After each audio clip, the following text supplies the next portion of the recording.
जगत सारा क्षणिक है और आत्मा एक नित्य है। आत्मा का अनुभव बस एकमात्र नित्य है।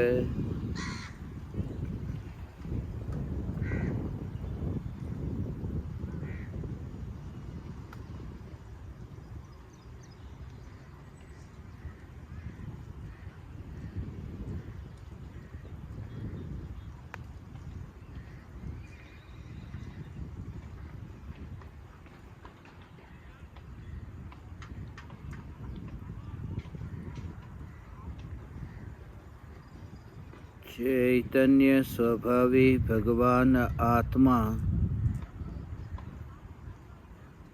अनादि अनंत शुद्ध चैतन्य मात्र है। ज्ञान मात्र है।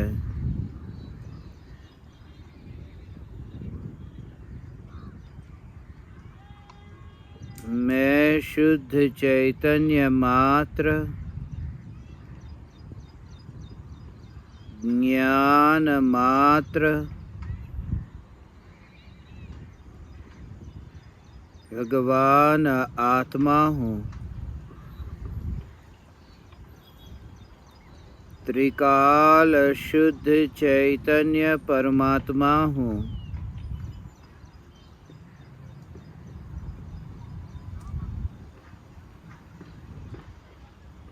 अनंत गुणाधिपति एक ज्ञायक देव हूँ।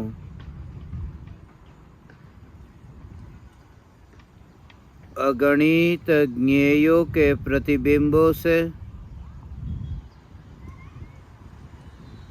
अप्रभावित ज्ञान पर्यायों में एक समय के लिए भी नहीं मिलने वाला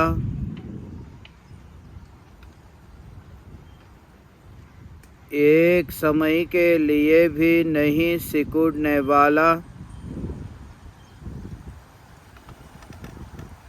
त्रिकाल ध्रुव चैतन्य सत्ता मात्र भगवान आत्मा हूँ।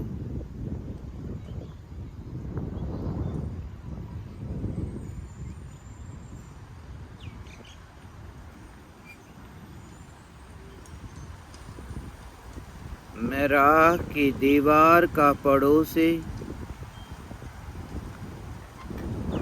त्रिकाल चैतन्य महल हूँ।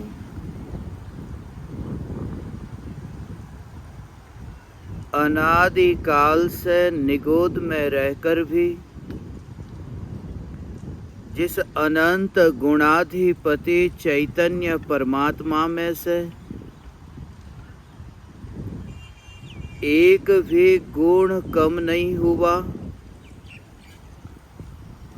एक भी गुण में मलिनता उत्पन्न नहीं हुई,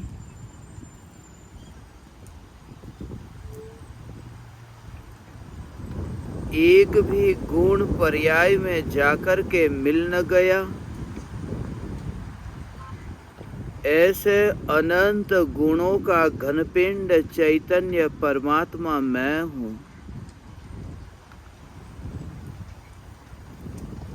चैतन्य परमात्मा मैं हूँ ऐसा विकल्प से नहीं, ऐसा ज्ञान में जानने रूप परिणमन सहित अनुभव हो।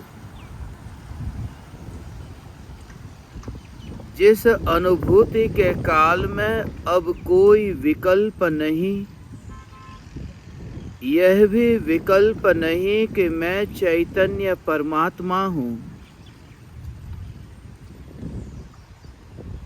चैतन्य परमात्मा हूँ ऐसे राग के विकल्प से पार मात्र ज्ञान में ज्ञान की अनुभूति का परिणाम यह पाता है निराकुल शांति का वेदन।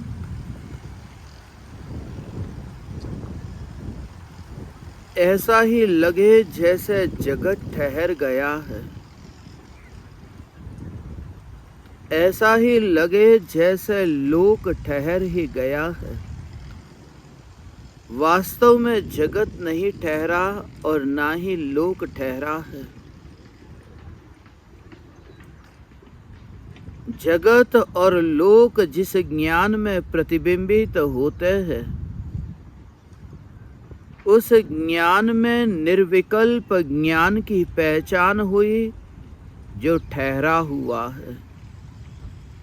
ठहरे हुए में ही ठहर जाने पर ऐसा लगता है कि जैसे सब कुछ ठहर गया।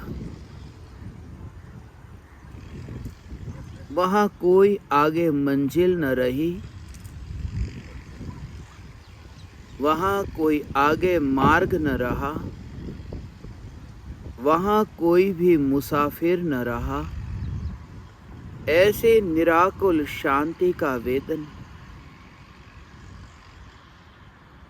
और प्रत्यक्ष सद्गुरु के योग में ऐसी संभावना अधिक है।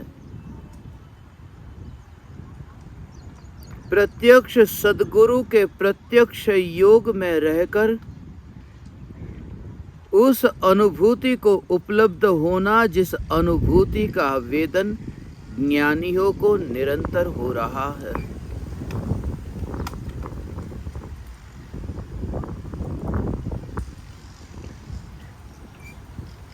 प्रयोग से प्राप्ति अत्यंत सुलभ है। उपयोग में उपयोग का स्थिर होना ही प्रयोग है। और सद्गुरु के योग में उपयोग स्थिर हो, ऐसा अपूर्व अवसर अनंत काल की लंबी यात्रा में कभी कभी आता है। इसलिए अनंत ज्ञानियों ने प्रत्यक्ष सद्गुरु की महिमा बताई है। और एक बात खास याद रहे कि सद्गुरु तुम्हें घर से बाहर निकलते ही मिल न जाएंगे। सद्गुरु गली गली में मिल न जाएंगे। सद्गुरु इतने आसानी से नहीं मिलते हैं। भव भव का पुण्य इकट्ठा हुआ हो, ऐसे सुपात्र जीव को गुरु का योग प्राप्त होता है। ऐसा मत समझना कि बाजार में जैसे तुम सब्जी खरीदने निकलते हो, सब्जी की दुकान है, ऐसे ही बाजार में कोई सद्गुरु होगा जिसे तुम पालोगे। सद्गुरु को खरीदना नहीं है, सद्गुरु को पाना भी नहीं है, सद्गुरु को पहचानना है। और सद्गुरु को वही पहचान सकता है जो साधक है, जो ज्ञान दीपक है। क्योंकि पानी की पहचान तो वही कर पाएगा जो प्यासा है। जिसके भीतर अब तक प्यास न लगी हो, उसके सामने तुम कितना ही पानी लेकर जाओ, उस पानी की महिमा न आएगी। क्योंकि भीतर में ही ऐसा कोई बोध नहीं हुआ, ऐसी कोई प्यास नहीं लगी। गुरु के सामने जाकर के सत्य की परिभाषा मत पूछना।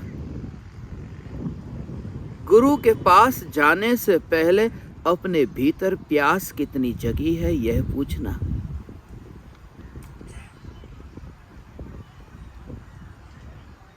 क्योंकि आज तक यही हुआ है।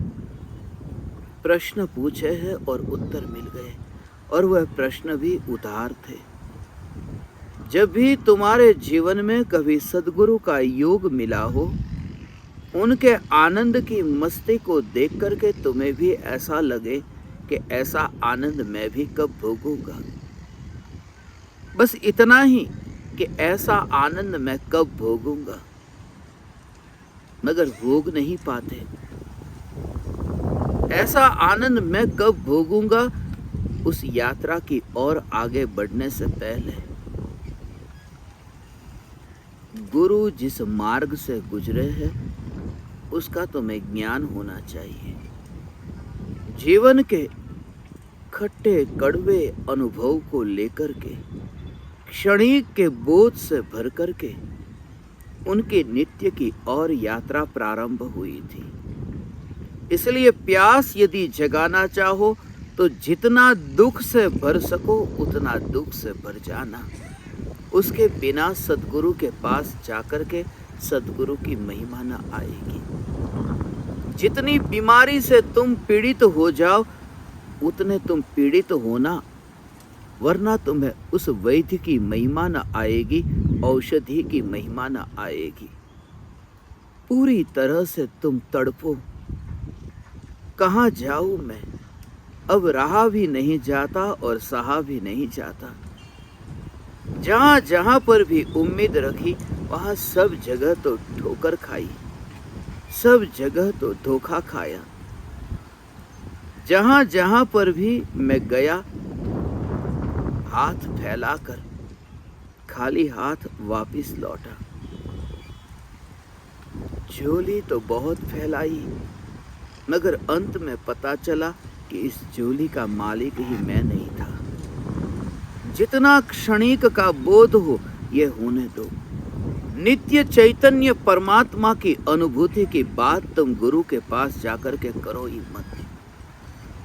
तुम दुख से पीड़ित हुए या नहीं, वरना तुम्हें वह भाव न आएगा गुरु के चरणों में बैठने का, वरना वो अहोभाव ही नहीं आएगा। वरना तुम ऐसे ही सुन लोगे जैसे तुम किसी नेता के भाषण को सुन लेते हो, या फिर तुम ऐसे ही सुन लोगे जैसे बच्चे कक्षा में जाते हैं और विज्ञान के बारे में अध्ययन करके वापस आ जाते हैं, गणित के बारे में पढ़ाई कर लेते हैं, 1 और 1 2, बस वहीं पर ही बात समाप्त हो गई। गुरु के समीप जाने का अर्थ है जब तुम वापस लौटो तब तुम स्वयं ही सद्गुरु होकर के वापस लौटो। जब तुम वापस लौटो तब तुम्हें ऐसा दिखाई ही न दे कि गुरु दूर जा रहे हैं। तुम्हें यह अनुभूति हो, तुम्हारा ज्ञान का दीपक ऐसे प्रज्वलित हो कि प्रज्वलित दीपक से अब तुम दूर जा रहे हो, मगर तुम्हें एहसास ही नहीं हो रहा है कि मैं दूर जा रहा हूँ। प्रज्वलित दीपक मुझसे दूर जा रहा है, छूट रहा है। अब ये अंतराल, अब ये दूरियां तुम्हें एहसास ही न होगा, क्योंकि जागृति होगी कि जलता हुआ दिया यहीं पर ही है, मैं प्रज्वलित ज्ञान दीपक। इसलिए इस बात को अच्छी तरह पहचान लेना। यदि गुरु के पास में जाकर के तुम्हें अनुभूति न हुई तो गुरु का योग पाकर के भी व्यर्थ गया। ऐसे बहुत संयोग मिले।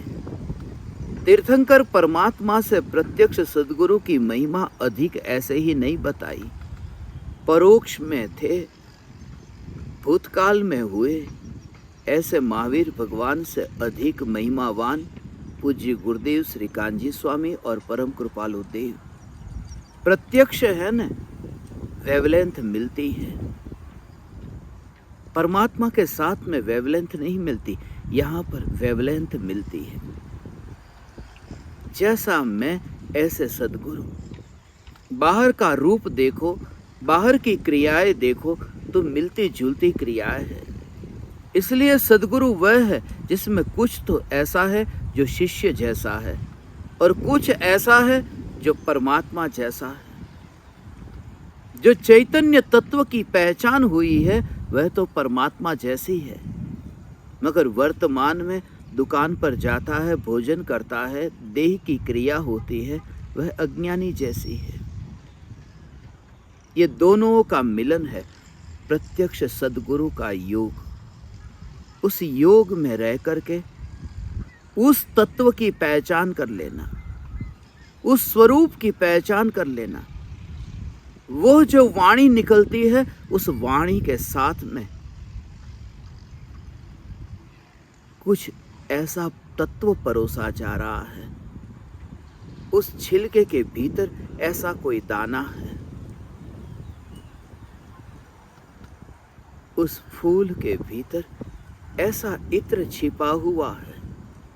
इसलिए वाणी को सिर्फ फूल के रूप में देखना, मगर इत्र भीतर में है।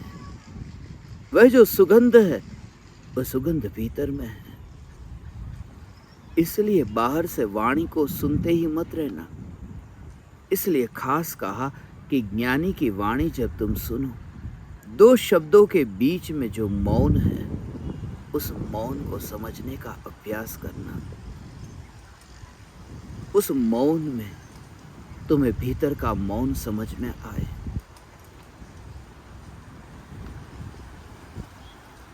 कहाँ खोजने जाओगे ऐसे सद्गुरु को?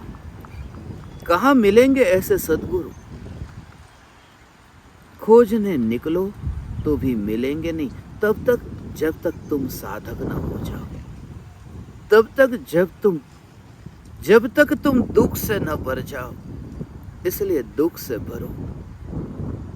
जब तुम्हारे भीतर में इतनी वेदना होती हो और डॉक्टर के पास तुम जाते हो, कितनी महिमा आती है। 2-2 घंटे 4-4 घंटे पहले तुम अस्पताल में जाकर के बैठ जाते हो। 1-1 2-2 सप्ताह पहले तुम अपॉइंटमेंट लेकर के बैठ जाते हो। इंतजार करते हो कि कब मिलेगा वह मौका कि जल्दी से जल्दी मेरा इलाज, ये देह की बीमारी दूर हो, इलाज हो जाए। मगर स्वरूप की महिमा अभी तक आई ही नहीं, क्योंकि भीतर में वो दुख का अनुभव नहीं हुआ। दुख का अनुभव कैसे होगा? ये एहसास हो कि स्वयं से जितना मैं दूर जाता हूँ, उतना दुख का अनुभव होता है। स्वयं के निकट रहे तो दुख का अनुभव हो कैसे? स्वयं से दूर गया, क्योंकि दुख पराये में है, यहाँ अपने में नहीं।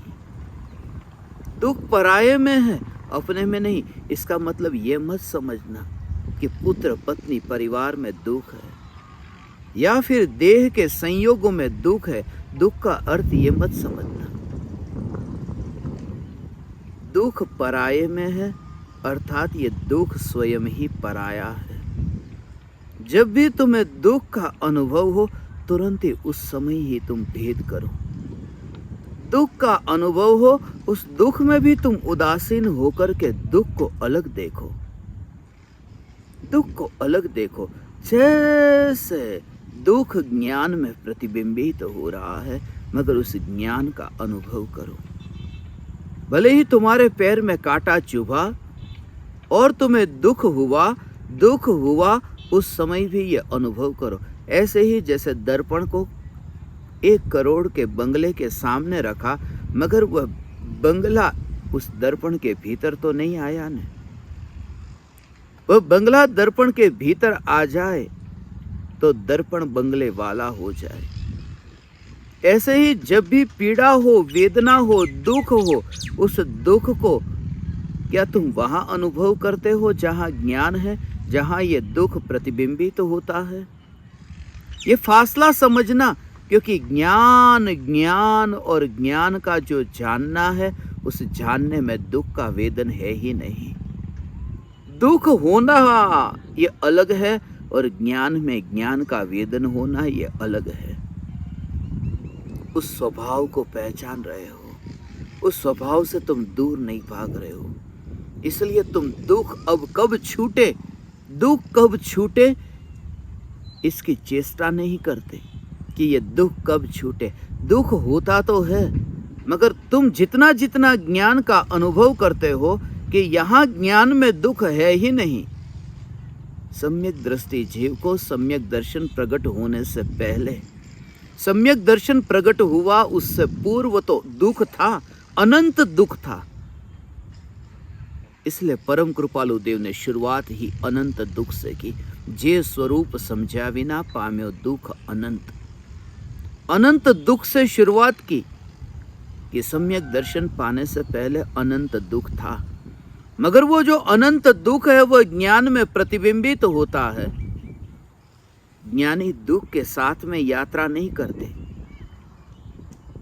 ज्ञानी ज्ञान दर्पण में अपना अनुभव करते हैं, अपना अनुभव करते।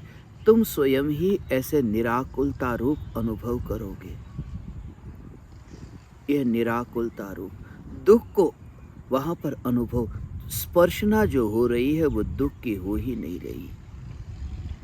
इसलिए कितने ही कांटे कंकड़ हो, अरे तलवार और चाकू हो, तीर हो, कैसे भी वहां पर पदार्थ हो, हथियार हो, शस्त्र हो, अस्त्र हो, मगर दर्पण को जैसे ही तुम छुओ और छूते ही तुम पाओगे कि वहां पर दर्पण में वो जो शस्त्र है वो शस्त्र अंदर चुभते ही नहीं है।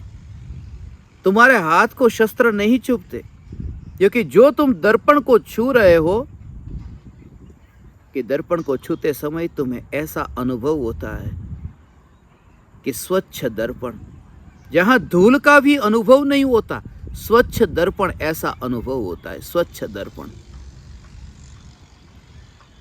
तो इस भूमिका में तुम दुख से तो नहीं छूट सकते। दुख तो रहेगा, दुख तो रहेगा, और दुख ज्ञान में भी जानने में आएगा, गुरु के योग में रह करके यह तुम्हें एहसास हो कि ज्ञान का जो मुझे अनुभव हो रहा है उसमें दुख है ही नहीं। जहां मेरी स्पर्शना हो रही है, जहां अनुभव हो रहा है, और हाथ से दर्पण को छूने की भी जरूरत पड़ती है, हाथ से दर्पण को छूने की जरूरत पड़ती है। यहाँ तो ज्ञान से ज्ञान को छूना नहीं है, ज्ञान में ज्ञान का स्वीकार ही करना है। फिर भागना होगा कैसे? वहां तो दर्पण को छूना पड़ेगा। यहाँ तो ज्ञान में ज्ञान का स्वीकार करना है, मगर वह स्वीकार स्वसंवेदन प्रत्यक्ष हो, वह स्वीकार इंद्रियों से न हो, वह स्वीकार विकल्पों से न हो, वह स्वीकार गुरु के योग में हो, मगर उपयोग में हो, उपयोग गुरु में न हो। गुरु का सिर्फ योग होता है, मगर उपयोग गुरु में नहीं होता, उपयोग में होता है। प्रत्यक्ष सद्गुरु के योग में यह एक अपूर्व क्रांति घटित होती है। इसलिए गुरु की पहचान तुम बाहर में करो तो बाहर के रूप रंग से मत करना। उदय से गुरु की पहचान मत करना, वितराग परिणति से पहचान करना। परम कृपालु देव के शरीर में कितनी बीमारी है, शरीर की स्थिति कैसी है, ये कृपालु देव को मैं प्रणाम करता हूं। ये है उदय का परिणाम। शरीर बिल्कुल दुबला पतला हो गया, हाड़ पिंजर दिखने लगे, ये उदय का परिणाम है। ये उदय के परिणाम से गुरु की पहचान मत करना। या फिर तुम गुरु के सामने जाकर के झुके, इसलिए क्योंकि गुरु का प्रवचन बहुत अच्छा है, वो जो बात कहते हैं वो बात बहुत अच्छी है, सत्य बात है, इसलिए तुम गुरु के चरणों में झुके। हो सकता है शास्त्र में से पढ़ी हो और तुम्हें सुना दी हो, इसलिए वाणी सुनने से भी तुम गुरु को झुक लेते हो कि गुरु के चरणों में मस्तक झुका देते हो। वहाँ वितराग परिणति का तो अनुभव ही नहीं हुआ, सिर्फ शब्दों को सुन लिया और गुरु मान लिया।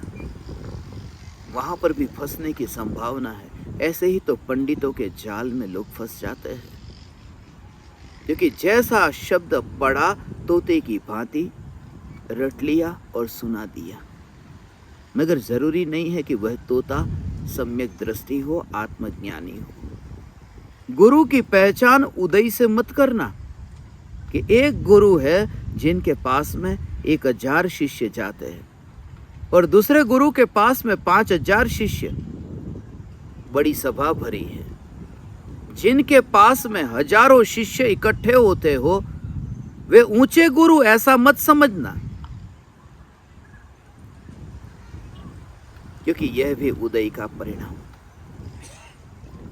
वाह वाह होती हो, तारीफ होती हो, यह उदय का परिणाम है। इसका सद्गुरु के साथ में कोई संबंध नहीं है। यशस कीर्ति नाम कर्म का उदय हो।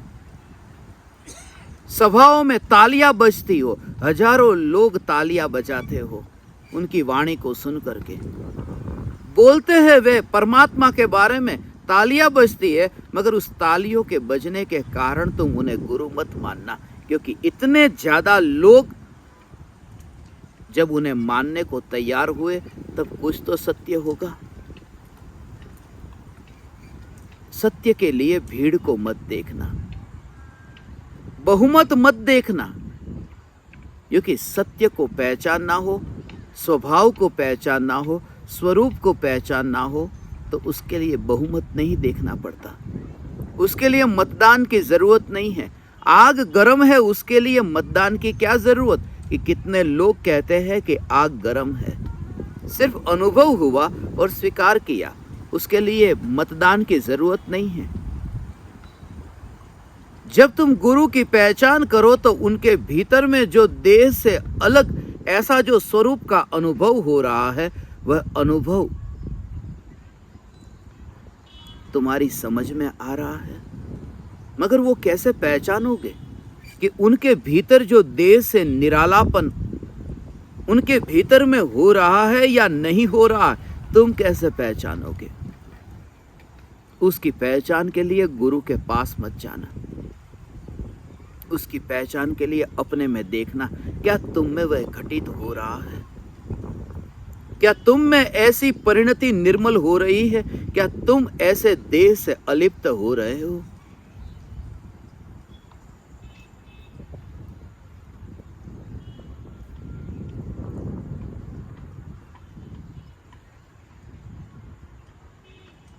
गुरु को पाने से पहले तुम शिष्य होने को तैयार होना। शिष्य होने को तैयार होना। गुरु होना बहुत आसान है, शिष्य होना बहुत कठिन है। ऐसा ही कोई शिष्य गुरु के पास पहुंच गया था।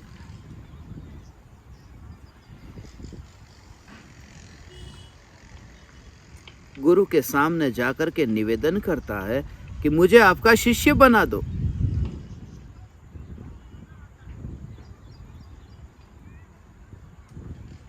मुझे उसके लिए क्या करना पड़ेगा? गुरु ने कहा, थोड़ी वन जंगल में जाकर के लकड़ियों को काटना पड़ेगा, घास काटने जाना पड़ेगा, और वो जो घास है वो यहाँ पर जो आश्रम में जो पशु है उनको खिलानी पड़ेगी। यहाँ आश्रम में झाड़ू लगाना पड़ेगा, पोछा लगाना पड़ेगा, बर्तन मांजने पड़ेंगे। ढेर सारी बातें सुनाई। फिर शिष्य पूछता है कि ये कितने दिन करना पड़ेगा? गुरु ने कहा, कुछ भी पता नहीं। कितने दिन लग सकते हैं पता नहीं, दिन भी लग सकते हैं, महीने भी लग सकते हैं और वर्षों भी लग सकते हैं। फिर उस शिष्य ने पूछा, तो गुरु होने के लिए क्या करना पड़ेगा? गुरु ने कहा, कुछ भी नहीं करना पड़ेगा, आ जाओ मेरे पास में, जैसे मैं बैठा हूं ऐसे ही बैठ जाओ।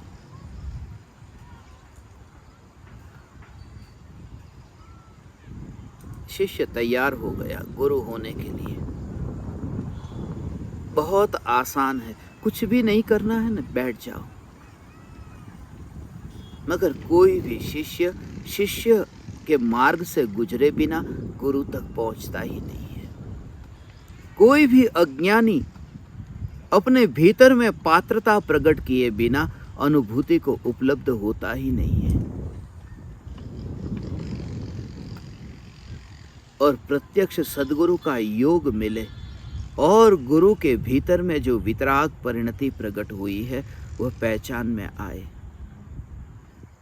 जैसे गुरु अपने भीतर में डुबकी लगाए और वहां तुम्हें कोई न दिखाई दे, तुम भी अपने भीतर में गए। जैसे एक व्यक्ति सागर के भीतर में डुबकी लगाए और वो व्यक्ति तुम्हें दिखाई ही नहीं देता, उस समय तुम क्या करोगे? कोई नहीं है। वो व्यक्ति जो था वो तो सागर में डुबकी लगा रहा है और बस कोई नहीं है। तुमने वो दृश्य देखा और तुम अपने को रोक न सके, तुमने भी डुबकी लगा दी। प्रत्यक्ष सद्गुरु के योग में रहकर के ऐसी अपूर्व डुबकी तुम लगाना, उसी को तो वाइब्रेशंस कहते हैं। पास में रह करके वह ग्रहण करना, साथ में रह करके प्रत्यक्ष योग पाकर के भी यदि प्यासे रह गए। बुद्ध की जब मृत्यु हो रही थी तब आनंद क्यों रो रहा था? आनंद इसलिए नहीं रो रहा था क्योंकि बुद्ध मर रहे थे। बुद्ध ने जब आनंद को पूछा कि तू क्यों रो रहा है, आनंद ने कहा, आपके जाने के कारण मैं नहीं रो रहा हूं, क्योंकि आपने तो बरसों से यही तो सुनाया है कि मृत्यु आएगी। आपने यही तो सिखाया है।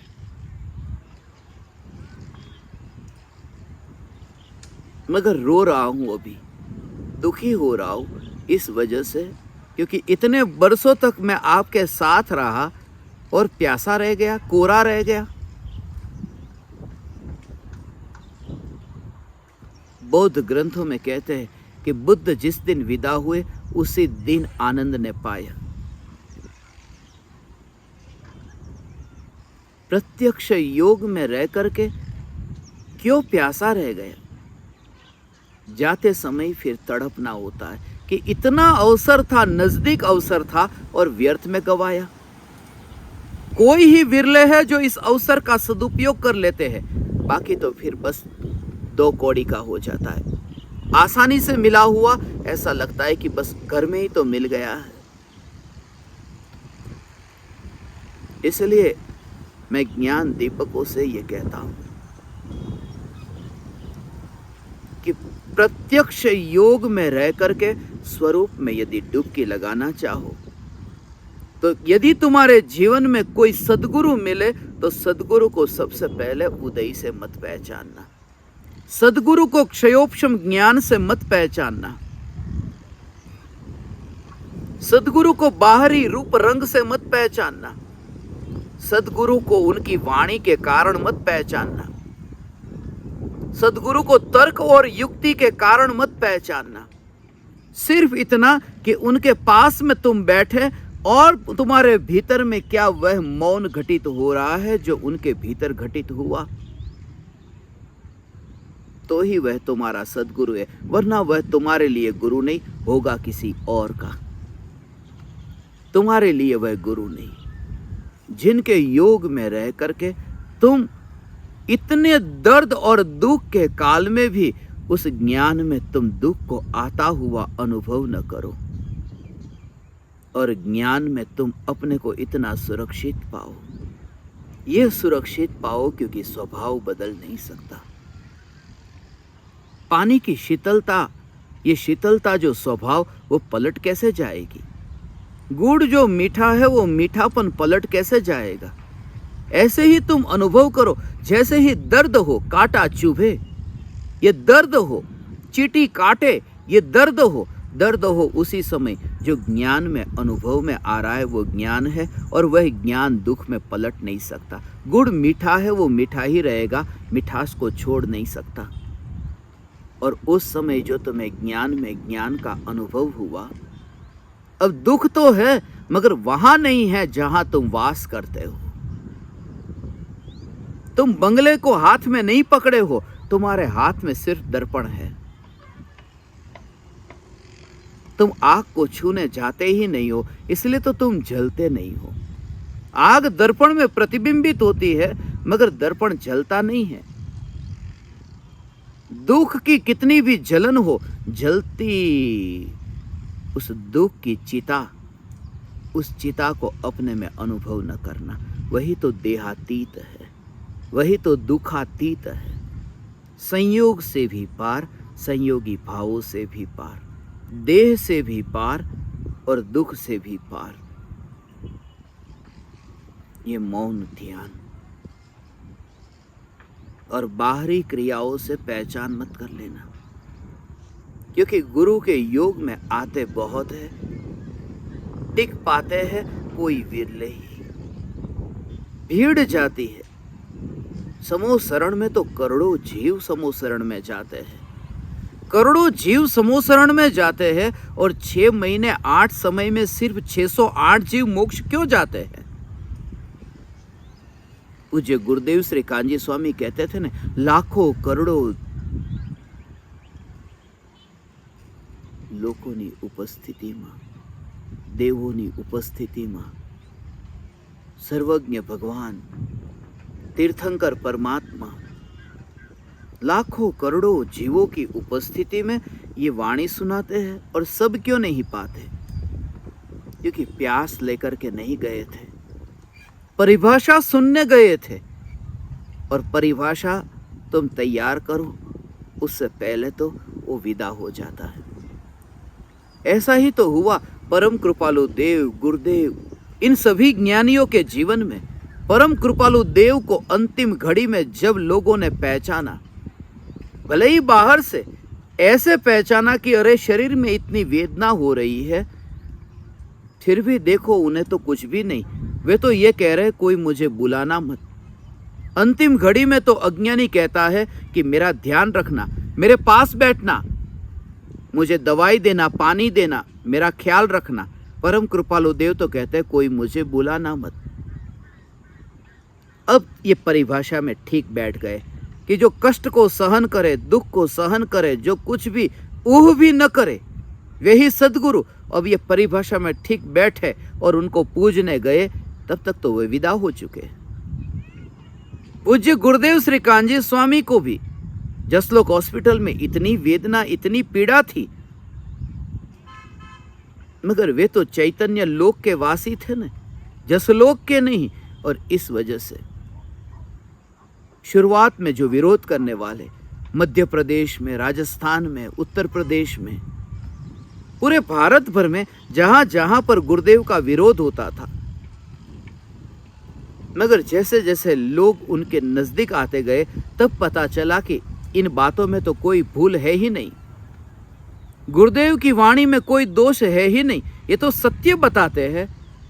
मगर सत्य बताते हैं, ये जब तैयारी आई तब तक तो गुरुदेव विदा हो चुके थे। अज्ञानी ज्ञानी को अपनी परिभाषा में बिठाता है, और बिठाए बिठाए बिठाए तब तक तो उनके जाने का समय आ जाता है। इसलिए यदि तुम्हारे जीवन में कभी सदगुरु का योग मिले तो परिभाषा की ओर मत जाना, प्यास की ओर जाना। तुम्हारे भीतर में कितनी प्यास है, प्यास को जगाओ। अभी तुम मंदिर की ओर मत भागो, अभी तुम्हारा चेहरा मंदिर की ओर है, सुबह होते ही तुम मंदिर की ओर जाते हो, और सुबह उठते ही मंदिर की ओर जाते हो, इस वजह से ही तो मंदिर से फिर वापस लौट भी आते हो। मंदिर कोई जाए और मंदिर से वापस लौट आए, ये कैसे होता है?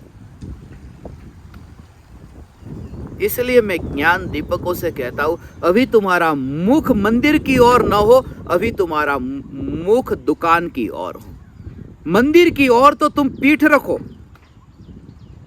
और जाओ, तुम जलो दुकान में जाकर के, जितने जल सको उतने जलो, जितनी ठोकर खा सको उतनी खाओ, और फिर जब तुम भर जाओ, अब तुम मंदिर की ओर जाओ, अब तुम वापस नहीं लौटोगे।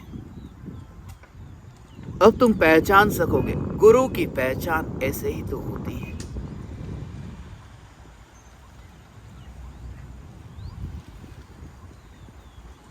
इतना दुख भोग चुका हूं,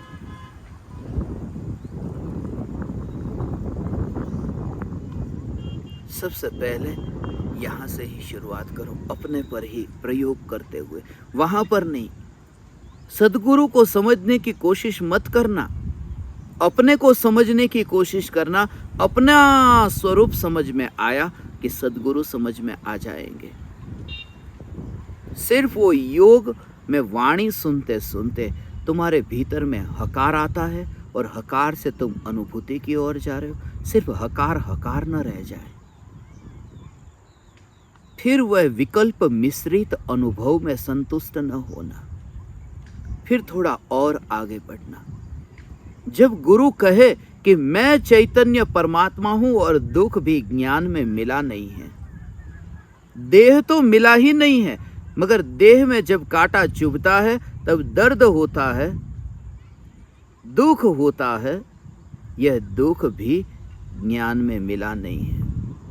ये तुमने सुना और तुम्हें लगा कि हाँ, मगर ये दृष्टांत से पता चला कि दर्पण में आग मिल गई होती तो दर्पण जल जाता। ये दृष्टांत से समझ में आया है। या फिर दर्पण में यदि आग मिल गई होती तो दर्पण जल जाता, दर्पण नहीं जला, यही तो प्रमाण है कि आग दर्पण में नहीं है। यदि ज्ञान में दुख मिल जाता तो ज्ञान स्वयं दुखमय हो जाता, मगर ज्ञान दुखमय नहीं हुआ और वह जानता ही रहता है, क्योंकि जानना जानना जानना ये रुकता नहीं है। वर्तमान की दुख की पर्याय ज्ञान में प्रतिबिंबित हुई, और यह ज्ञान यदि दुख के प्रतिबिंबित होने के कारण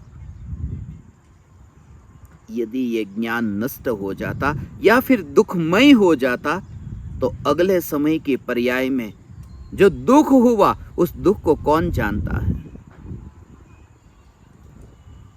यदि अभी जो आग है वह आग दर्पण में मिल गई होती और दर्पण जल जाता, तो अगले समय जो दर्पण में आग का प्रतिबिंब पड़ रहा है वो कहाँ है? वो प्रतिबिंब कहाँ पड़ता है? वो दर्पण में पड़ता है। अर्थात पहले, थोड़ी देर पहले जो प्रतिबिंबित हो, उस प्रतिबिंबित होने में वो दर्पण जला नहीं है। यदि ज्ञान में दुख मिल गया होता तो ज्ञान दुखमय हो जाता। तो स्वभाव तो जानना है, वो स्वभाव बदल गया, वो स्वभाव ही न रहा। ऐसे तर्क से भी तुमने सुन लिया, दृष्टांत से सुन लिया दर्पण के, और यदि इसके अंदर यदि मिला होता, यदि मिल गया होता, तो ज्ञान ही जल जाता, ज्ञान ही दुखमय हो जाता। ये तर्क से भी जान लिया। और ज्ञानियों ने भूतकाल में अनंत दुख भोगे हैं न, फिर भी वे आत्मा के ध्यान में लीन हुए और आनंद को भोगा। अर्थात भूतकाल का दुख आत्मा के अंदर मिला नहीं है। यहाँ तो ये कि भूतकाल का दुख त्रिकाली ध्रुव न्यायक में तो मिला नहीं है, वर्तमान की दुख की पर्याय वर्तमान की ज्ञान की पर्याय में भी मिली नहीं है। लक्षण से भेद जान लिया। जहाँ वेदना हुई, ज्ञान में वेदना नहीं है, वहाँ मात्र जानना होगा। इसलिए तुम वेदना से दूर भागने की कोशिश ही मत करो। दुख कब छूटे ये कोशिश मत करना। जैसे ही ज्ञान का अनुभव हो रहा है, ये स्वीकार होगा, तो वहां दुख है कहां? ये दुख से छुटकारा तो हुआ, ये दुख है कहां? दुख से छूटना नहीं है, दुख का अनुभव हो रहा है, इस भ्रांति से छूटना है।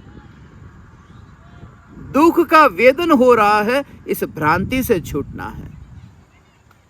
क्योंकि दुख से छूटना है, इस भाव में तो यह है कि दुख का मिश्रण हुआ है। जेल से छूटने में जेल का बंधन है, ये स्वीकार कर लिया।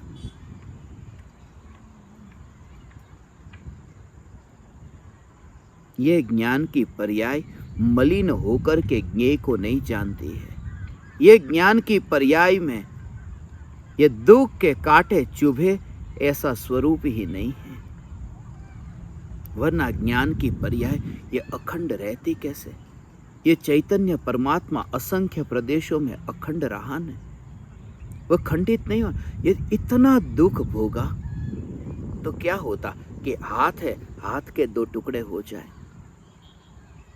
ये हाथ के दो टुकड़े हो जाए, कितना दुख होता है।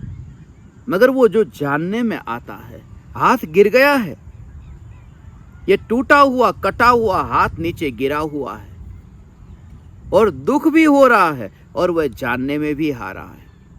मगर वो जो जानने में आ रहा है, जिस आत्मा के ज्ञान में ये जानने में आ रहा है, उसके दो टुकड़े नहीं हुए। जैसे ये शरीर का एक हिस्सा यहाँ है और हाथ कटा हुआ नीचे गिरा हुआ है। ये ज्ञान के ऐसे दो टुकड़े नहीं हुए। वो क्या बताता है कि हाथ कट जाए, दुख आए, हाथ कटने पर भी दुख आए, मगर फिर भी ज्ञान अखंड ही रहता है, वो दो टुकड़े नहीं होते। ये असंख्य प्रदेशों में फैला हुआ जो ज्ञान मगर है अखंड, ऐसे एक अखंड ज्ञान का अनुभव,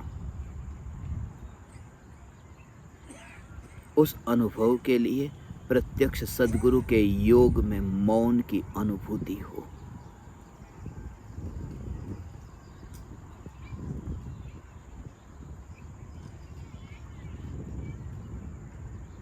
जो प्यासा है वही जानता है। जहां से पानी मिलता है उसकी महिमा क्या है। इसलिए तो तीर्थंकर भगवान ने घर घर जाकर के उपदेश न दिया, समोसरण में दिया, जो घर से समोसरण तक जाते थे। इसलिए तो मुनिराजों ने गृहस्थों के घर पर जाकर के उपदेश न दिया। आहार के लिए चले गए, मगर चैतन्य परमात्मा की पुकार सुनाने के लिए गृहस्थों के घर पर बैठ नहीं गए। आहार करके निकल गए, मगर बैठे नहीं। गृहस्थ की काजल की काल कोठरी में वहां पर डेरा डाल करके अपना आसन न जमा लिया कि बैठ जाओ सब मेरे सामने, मैं आपको चैतन्य परमात्मा के बारे में बताता हूं। गुरु अर्थात जो प्यासा है उसे पानी पिलाए, और प्यासे को पानी की महिमा आएगी। जो प्यासा है उसे महिमा आएगी। जबरदस्ती मत पिलाना। बांटता हूं मैं आत्मसिद्धि शास्त्र को 1,00,000 जगह पर बांटो, मगर जबरदस्ती मत करो कि तू पढ़ ही ले। जिसके योग में, जिसके भाग्य में होगा वह पढ़ेगा, मगर जबरदस्ती ये बोध न दे। क्योंकि जिसे पानी पीना ही नहीं है और उस समय यदि तुम उसे पानी दो, वो पानी पिएगा तो भी थोड़ी देर में वमन हो जाएगा, उल्टी हो जाएगी, क्योंकि बिना प्यास का उसे पानी मिल गया। इसलिए गुरु की फिक्र मत करो, तुम्हारी प्यास कितनी है उसका विचार करो। तुम देखते हो ना, जिस समय उपवास होता है उस समय उपवास के समय कपड़े की दुकान होती है, गहने की दुकान होती है, दिखाई ही नहीं देती। सिर्फ होटल और रेस्टोरेंट ही दिखाई देते हैं। क्यों? क्योंकि भूख लगी है। भूख लगी है तो वही दुकान दिखाई देगी। रोज निकलते थे उसी रास्ते से, मगर ये दुकान नहीं दिखाई देती थी। आज ये क्या हो गया? भूख लगी है और उसके लिए तुम अपना सब कुछ देने को तैयार हो, धन देने को तैयार हो। कल क्या होगा उसका पता नहीं, मगर आज भूख इतनी लगी है, ले ले भाई तू।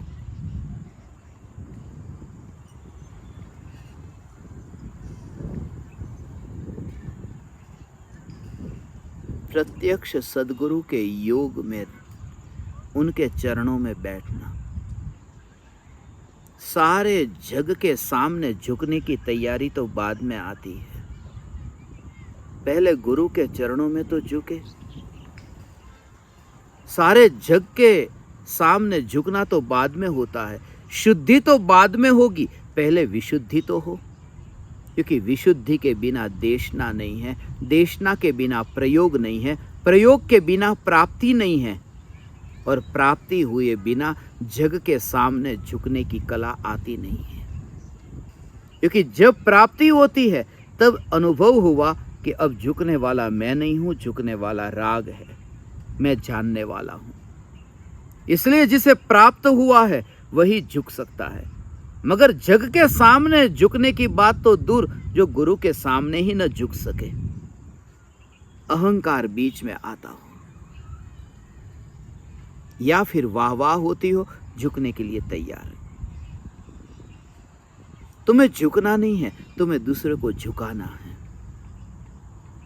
इसलिए तो माँ बाप चाहते हैं, बच्चे हो, बच्चे के बच्चे हो, ये बच्चे हो, कोई हमारे नीचे तो हो जिससे हम ऊपर हो, कोई ऐसा हो जहां से मान मिले, सम्मान मिले, कोई झुके। क्योंकि कभी कभी ऐसा होता है, पेट में भोजन न हो तो चल सकता है, मगर मान की खुराक तो चाहिए। इसलिए कुछ लोग भोजन से नहीं, मान के, सम्मान के भोजन से जीते हैं। और जब तुम कहो तो कहते हैं मान नहीं चाहिए, हमारे में मान है ही नहीं, सम्मान है ही नहीं, मगर स्वाभिमान तो चाहिए ना, सेल्फ रिस्पेक्ट। कैसे भी करके हम दूसरे को झुकाना चाहते हैं। सद्गुरु की भावना है कि कोई भी शिष्य उनके पास में आए तो झुके नहीं, वो स्थिर हो जाए। और कोई भी शिष्य जो गुरु के चरण में गया और झुकने का भाव न आए, वो शिष्य ही नहीं।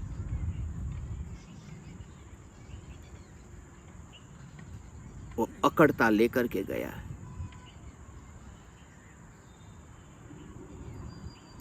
झुकने की कला, भले एक से ही, जिसने सारे जग के सामने झुकना सिखाया, तुम उस एक के सामने ही झुक न पाए। जिसने सारे जग के सामने हाथ जोड़ने को कहा, क्षमा मांगने को कहा, उस एक गुरु के सामने तुम हाथ जोड़कर क्षमा न मांग सके। जिसने कहा दुनिया में किसी के साथ भी तुम धोखा मत देना, तुम उस गुरु के साथ ही धोखा देने से अपने को बचा न पाए। तुम अपने भीतर निरीक्षण करना।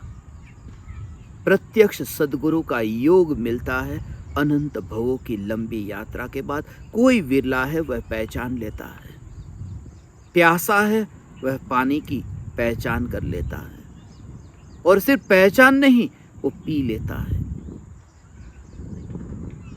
वो पी लेता है। अपने भीतर में तुम जागो। कितना दुख का अनुभव हो रहा है, सहज ही गुरु की पहचान होगी। गुरु का योग मिलना अत्यंत दुर्लभ है, अत्यंत दुर्लभ है। और मिल जाए, उनके पास में बैठना। भगवान है, सिमंदर भगवान विदेह क्षेत्र में है।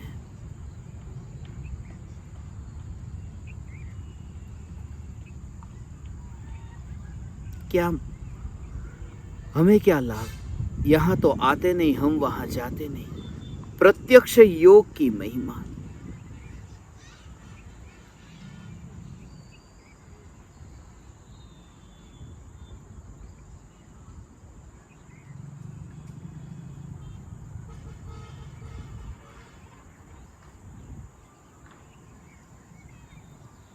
जो तुम्हारे प्रति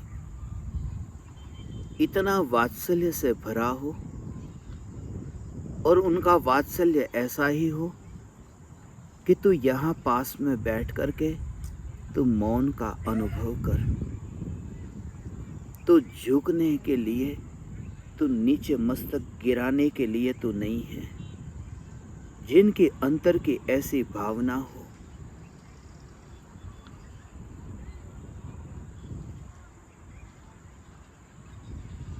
प्रत्यक्ष सद्गुरु की यह पहचान है।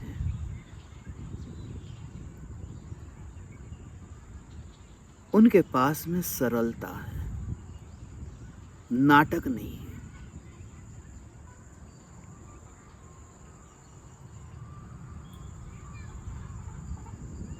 नेताओं के पास में नाटक है। किसी नेता को मिलने जाओ ना, नेता अंदर कुछ भी नहीं कर रहे, आधे घंटे से ऐसे ही बैठे हैं, फोन पर गप्पे लगा रहे हैं।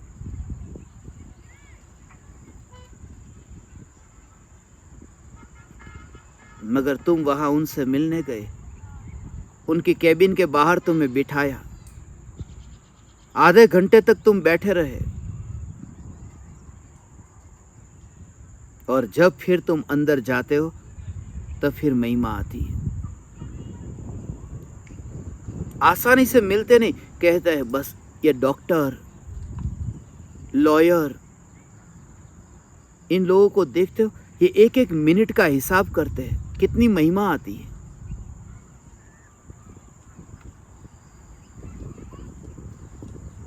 डॉक्टर की महिमा, उनके पास जब जाते हो तब कितनी महिमा आती है। एक एक घंटा, दो दो घंटे बाहर बैठते हो, और उसी डॉक्टर को पूछो कि जब वो डॉक्टर 22 घंटे अपने घर में अपनी बीवी के साथ में रहता हो, बीवी को कितनी महिमा है उसकी। पहली बात तो रोज का हो गया। और एक बात कह दूं कि रोज का तुम्हारा साथ में रहना हो और फिर भी महिमा कम न हो। सौभाग्य भाई की यही तो विशेषता थी।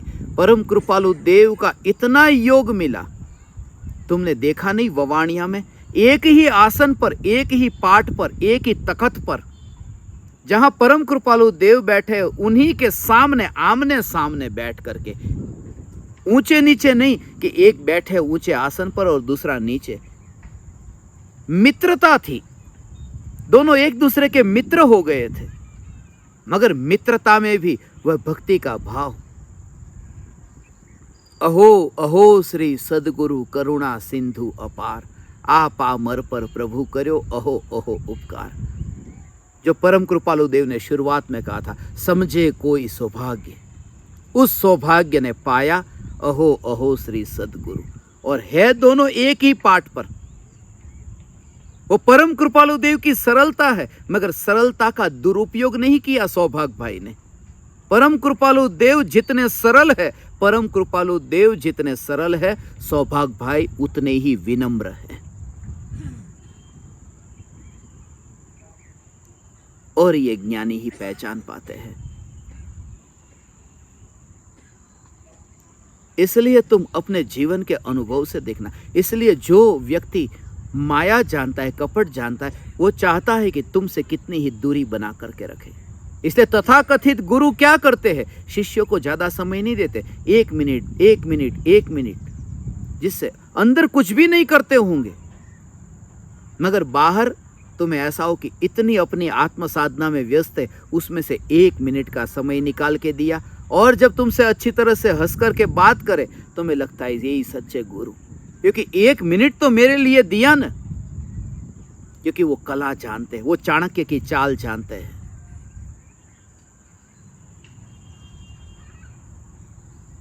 या किसी ने फिर, कोई मुख्यमंत्री है, कोई प्रधानमंत्री के साथ में मिलकर के फोटो खींचा ली, और वो फोटो तुम्हारे पास में पहुंची, तुम्हें पता चला अरे इतने बड़े गुरु। और जब तुम उनके पास में मिलने जाओ, तुम्हारी नजर में गुरु की महिमा नहीं थी, प्रधानमंत्री की थी। और प्रधानमंत्री को मिले वह गुरु तो सच्चे गुरु, ऊंचे गुरु। और जब तुम उस गुरु के पास में जाओ और वह गुरु कहे कि बैठे रहो, 1 घंटे में बाद में मिलूंगा, और फिर तुम्हें 1 मिनट का टाइम दे, और फिर तुम्हें गले लगे, तुम्हें लगता है अरे वाह, कैसे देखो इतने बड़े गुरु, मगर फिर भी मुझे प्यार दिया। यही सच्चे गुरु। इसमें कहीं वितराग परिणति ना आई, कहीं चैतन्य की पहचान ना आई, ऐसे ही धोखा खाया है। प्रत्यक्ष सदगुरु एक चैतन्य चैतन्य चैतन्य चैतन्य। इसलिए वितराग परिणति से गुरु की पहचान करना, वितराग परिणति से गुरु की पहचान करना, उनके बाहरी रूप, रंग और चाणक्य की चाल से नहीं। और यदि योग मिल जाए तो कद्र करना, 2 कौड़ी का मत बना देना। सौभाग्य भाई को याद रखना, अंबालाल भाई को याद रखना। 1.5 घंटे में आत्मसिद्धि शास्त्र की रचना, और लालटेन लेकर के खड़े रहे। ये लालटेन का दृश्य तो तुम्हें दिखाई देता है, मगर अंबालाल भाई की वो भक्ति जो उसके अतिरिक्त जो है, उसका तो तुम्हें पता ही नहीं। पढ़ो तुम परम कृपालु देव की जीवन गाथा को, तुम पाओगे। जब कोई सदगुरु तुम्हारे सामने सरल हो जाए, तो ये मत समझ लेना कि उन्हें मेरी जरूरत है, उन्हें मुझसे कुछ लेना है। वो उनकी सरलता है कि जैसे है ऐसे वो तुम्हारे सामने पेश होते हैं। उन्हें कुछ लेना होता तो इतने सरल होकर के तुम्हारे सामने पेश न होते, थोड़ी चालें चलते।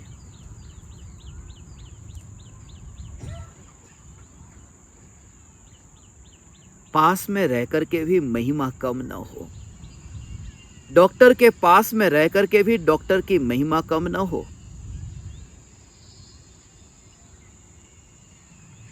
इतने मरीजों को डॉक्टर की महिमा आती है और पत्नी चाहती है कि ये कब हॉस्पिटल जाए।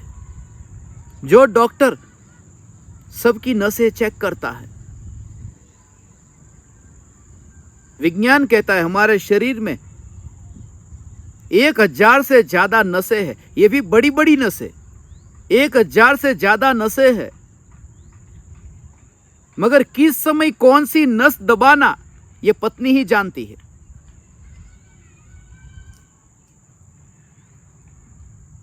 साथ में रह करके वो डॉक्टर डॉक्टर नहीं रहा।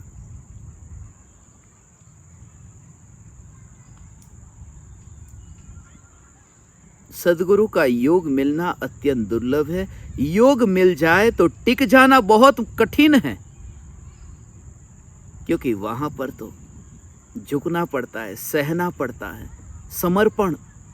वहां अपना नहीं चलता, वहां आज्ञा का पालन करना पड़ता है। वहां अपनी अपेक्षाओं की पूर्ति करने मत जाना कि मैंने तो ये सोचा था गुरु तो ऐसे होंगे, ये तो यहां नहीं है। अपेक्षा की पूर्ति करने मत जाना। और जब तक गुरु ने व्रत धारण न किए हो तो उनकी व्यक्तिगत पर्सनल लाइफ में मत जाना। ये ज्ञान दीपकों को खास मैंने कहा कि उनकी व्यक्तिगत पर्सनल लाइफ में मत जाना, क्योंकि जैसे ही तुम पर्सनल लाइफ में जाओगे तो 24 घंटे का उनका दृश्य तुम्हारे सामने आएगा, और 24 घंटे का दृश्य सामने आएगा तो तुम उस भाव से उनकी भक्ति ही नहीं कर पाओगे, क्योंकि तुम्हारे में अभी वो दृष्टि नहीं प्रगटी। अब परम कृपालु देव बोध देते हैं कि सकल जगत ऐठवत अथवा स्वप्न समान। ये सारा जगत झूठन समान है। परम कृपालु देव कहते ये सब झूठन है। ऐठवाड़ो भोजन करने के बाद में जो गटर में डालते, ये तो झूठन है। ये सब इंद्रिय विषय के भोग झूठन है। और कैसा सत्य स्वरूप कृपालु देव ने बताया कि भूतकाल में भोग चुके, जिसको अनंत अनंत अनंत ज्ञानी भोग चुके, ज्ञानी नहीं अज्ञानियों ने भोगा,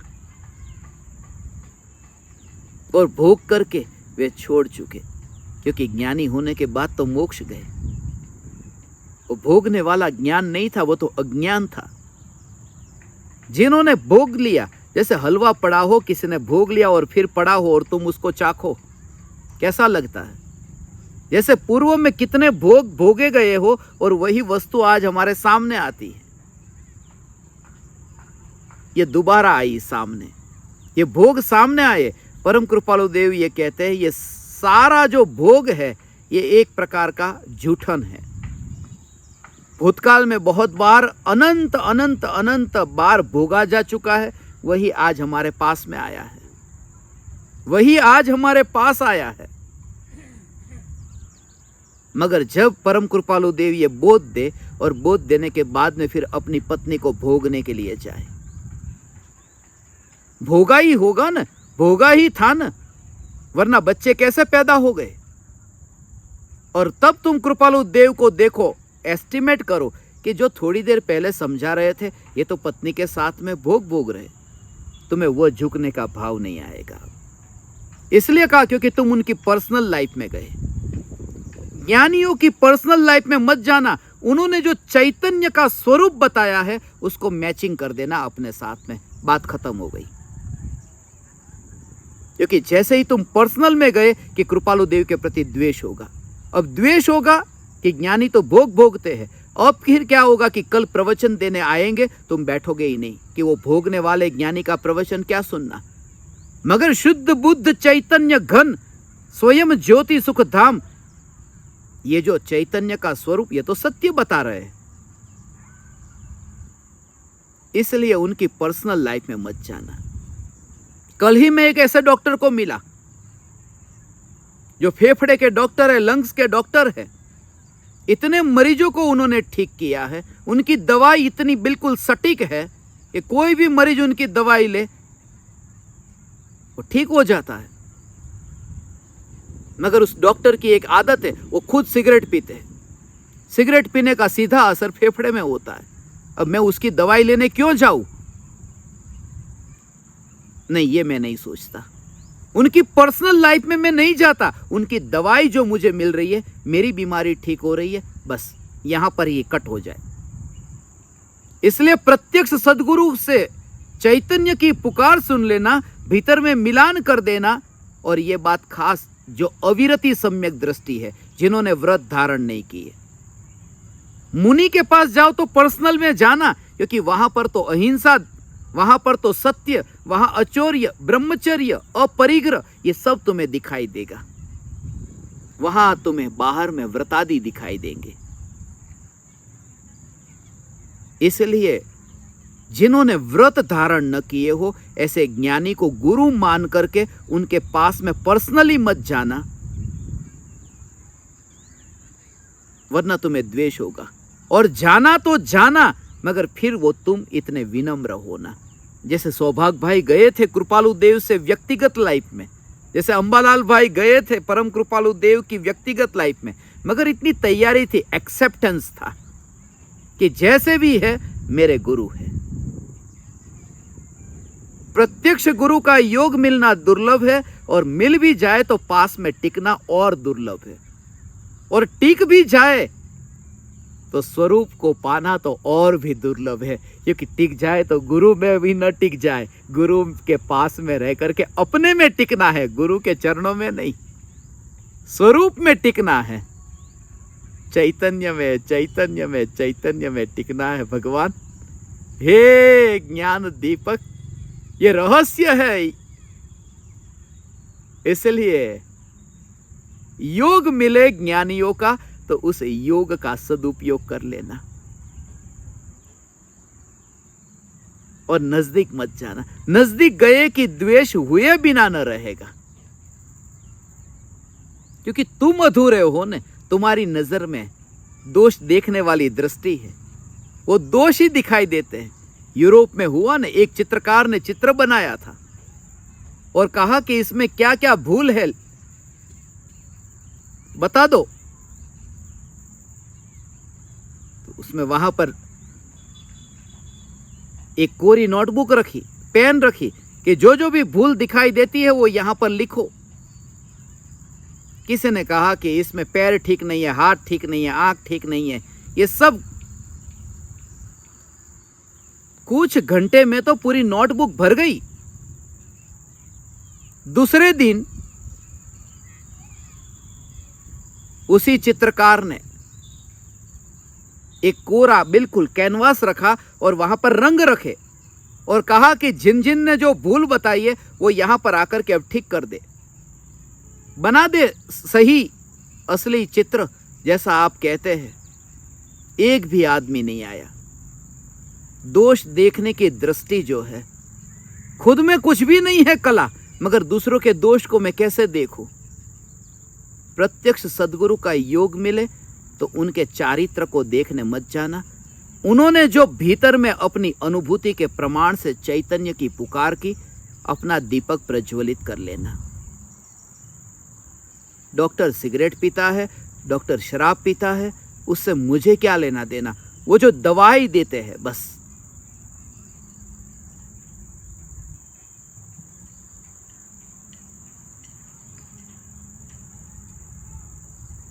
और जिस समय तुम दवाई लेते हो उस समय डॉक्टर की याद भी नहीं आती। और जिस समय तुम स्वास्थ्य का अनुभव करते हो उस समय तो दवाई की भी याद नहीं आती। जिस समय तुम चैतन्य की पुकार सुनो उस समय गुरु को भी एक और रखना। और जिस समय तुम स्वरूप की अनुभूति करते हो उस समय ये पुकार भी एक और रह जाती है। ये चैतन्य चैतन्य चैतन्य प्रत्यक्ष सद्गुरु के योग का सदुपयोग करना। कोई विरला है जो झुक सकता है, कोई विरला है जो गुरु के योग में रह करके विनम्र हो सकता है। एक व्यक्ति को तो तुम अपने जीवन में छोड़ो, सबको तो तुमने जांचा परखा अलग अलग तरीके से और दोषी निकाला। एक व्यक्ति को तो छोड़ो जिन्होंने तुमसे ये चैतन्य की पुकार करके संसार के सागर से बाहर निकालने के लिए दिन रात मेहनत की है। तुम्हें लगेगा कि वह भी हमारी तरह ही है, क्योंकि डूबने वाले को हमेशा यही लगता है। जो व्यक्ति नदी में डूबता है और उसको बचाने के लिए कोई और गिरे तो उसको ऐसा ही लगता है जैसे मैं जैसे गिरा ऐसे ही दूसरा भी गिरा। मगर वो दूसरा जो गिरा है वो गिरने के लिए नहीं गिरा, वो बचाने के लिए गिरा है। बाहर से देखोगे तो एक सा रूप दिखाई देगा। अज्ञानी और ज्ञानी में ऐसा ही तो होता है कि अज्ञानी भी संसार में, ज्ञानी भी संसार में, मगर वो तुम्हें निकालने के लिए संसार में है। धन्य भागी है वे विरले जो योग में रहते हैं सद्गुरु के, जो टिककर रहते हैं सद्गुरु के योग में, और जो स्वरूप को पहचान कर स्वयं सद्गुरु होते हैं, सद्गुरु से फासला मिटा पाते हैं। वे ही प्रज्वलित ज्ञान दीपक हैं।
अहो अहो श्री सद्गुरु करुणा सिंधु अपार, इस पामर पर प्रभु किया आहो आहो उपकार, आहो आहो उपकार। देह सहित जिनकी दशा वरते देहातीत, उन ज्ञानी के चरण में हो वंदन अगणित, हो वंदन अगणित, हो वंदन अगणित, हो वंदन